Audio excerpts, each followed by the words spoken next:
ఈనాటి 13వ తెలంగాణ రాష్ట్ర అవతరణ దినోత్సవ సందర్భంగా ముందుగా అందరికీ తెలంగాణ రాష్ట్ర అవతరణ దినోత్సవ శుభాకాంక్షలు, ఆవిర్భావ దినోత్సవ శుభాకాంక్షలు. దశాబ్దాల సుదీర్ఘ పోరాటాలు, ఎంతోమంది ఆత్మ బలిదానాలు, అమరుల త్యాగ ఫలితంగానే స్వరాష్ట్రంగా తెలంగాణ సిద్ధించింది. సరిగ్గా 13 ఏళ్ల కింద 2014 జూన్ 2న తెలంగాణ రాష్ట్రం అవతరించింది. ఈ ఆవిర్భావ ఉత్సవంలో భాగస్వాములవుతున్నందుకు మనమందరం సంబరపడాల్సిన రోజు, గర్వపడాల్సిన రోజు. తెలంగాణ రాష్ట్ర సాధన కోసం సాగినటువంటి మహోద్యమంలో పాల్గొన్న ప్రతి ఒక్కరికి అభినందనలు తెలియజేస్తా ఉన్నాం. ఈ సందర్భంగా తెలంగాణ కోసం ప్రాణత్యాగం చేసిన అమరవీరులకు ఘన నివాళులు అర్పిస్తా ఉన్నాను. గౌరవ ముఖ్యమంత్రి శ్రీ రేవంత్ రెడ్డి గారి నాయకత్వంలో తెలంగాణ రైజింగ్ 2047 విజన్తో ప్రజాప్రభుత్వం అభివృద్ధి, సంక్షేమ, పారదర్శక పాలన, సమగ్ర ప్రగతి లక్ష్యాలతో ముందుకు సాగుతోంది.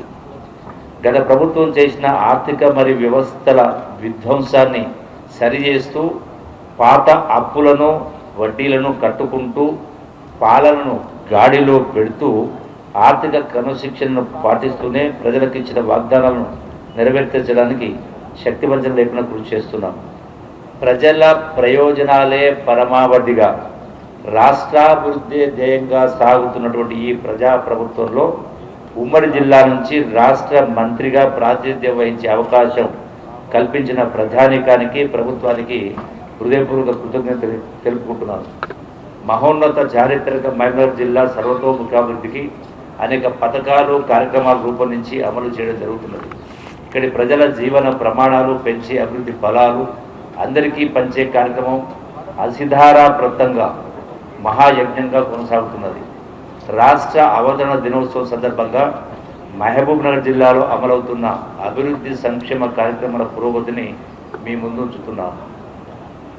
ప్రజల ఆకాంక్షలు దృష్టిలో ఉంచుకొని ఈ ప్రజాప్రభుత్వం అభయస్థం పేరుతో ప్రజాహిత పథకాలను అమలుపరుస్తుంది. పేద మధ్యతరగతి కుటుంబాలకు 200 యూనిట్ల వరకు ఉచిత కరెంట్ అందిస్తున్నాం. ఈ పథకం కింద ఇప్పటి వరకు ప్రభుత్వం ఈ జిల్లాలో 89,89 రూపాయలు సబ్సిడీని అందజేయడం జరిగింది. 500 రూపాయలకే గ్యాస్ సిలిండర్ను అందించే పథకాన్ని ప్రభుత్వం ప్రారంభించింది. అట్లాగే ఇందిరా మహిళా శక్తి పథకం ద్వారా రాష్ట్రంలోని 1 కోటి మంది మహిళలను కోటీశ్వరులను చేయాలనేది మా ప్రభుత్వం యొక్క సంకల్పం. జాతీయ గ్రామీణ ఉపాధి హామీ పథకంలో భాగంగా 2025-26 ఆర్థిక సంవత్సరంలో ఇప్పటి వరకు 67,000 కుటుంబాలకు 17,17,000 పని దినాలు కల్పించడమైంది.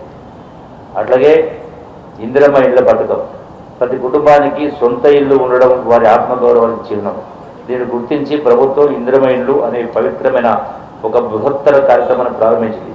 దీనికోసం పేద కుటుంబాలకు వారి సొంత స్థలాల్లో ఇళ్ల నిర్మాణం కోసం లబ్ధిదారులకు ఒక్కొక్క ఇంటికి 5 లక్షల రూపాయల ఆర్థిక సాయం అందిస్తున్నాం. ఈ పథకం కింద ప్రతి నియోజకవర్గంలో 3,500 గృహాలు నిర్మించడం జరిగింది.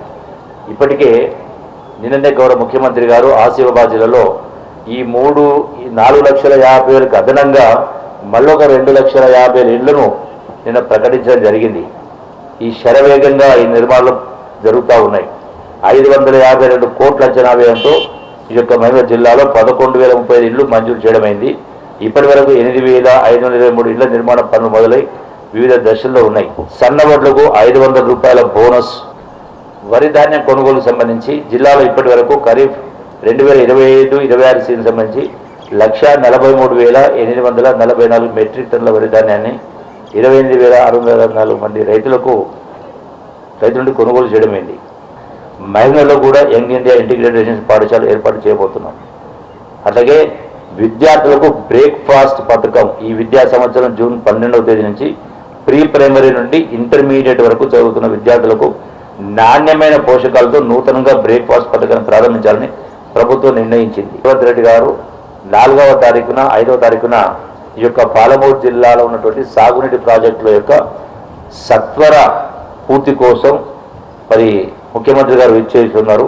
వీటిపైన సమగ్రంగా ఇవన్నీ కూడా సమీక్ష చేసి వీటిని తొందరగా ముందుకు తీసుకెళ్లే కార్యక్రమం జరుగుతుంది. ప్రజల భాగస్వామ్యం, తల్లిదండ్రుల భాగస్వామ్యం, యువజనుల భాగస్వామ్యం, మహిళా సంఘాలు, రైతు సంఘాలు, యువత సంఘాలు ఇందులో కలిసి వచ్చినప్పుడే నూతనంగా ఆలోచన చేసినప్పుడే, ప్రతి కుటుంబం బాగుపడ్డప్పుడే, ప్రతి కుటుంబం అప్పుల ఊబిలో రాకుండా ఉండాలన్నా, నిండు నూరేళ్లు జీవించాలన్నా మన సంస్కృతిని, మన పూర్వీకుల ఆలోచన విధానాన్ని, అంటే నూతనంగా వస్తున్న సాంకేతిక విప్లవంతో పాటుగా మన యొక్క విలువల్ని, మన యొక్క సాంప్రదాయాన్ని, మన యొక్క ఆలోచనని రెండింటిని కూడా జోడించి ముందుకు వెళ్ళినప్పుడే కుటుంబాలు బాగుపడ్డప్పుడే రాష్ట్రం బాగుపడుతుంది. కాబట్టి ఆ దిశగా ఆలోచన చేయాలని చెప్పని మరొకసారి మీ అందరికీ ఈ వేదిక ద్వారా సవినయంగా విజ్ఞప్తి చేస్తూ, మరి ఈ అవకాశం ఇచ్చిన మీ అందరూ కూడా మరొకసారి హృదయపూర్వక ధన్యవాదాలు తెలియజేస్తూ సెలవు తీసుకుంటూ అందరికీ జై హింద్, జై తెలంగాణ, జై భారత్. అందరూ నమస్కారం.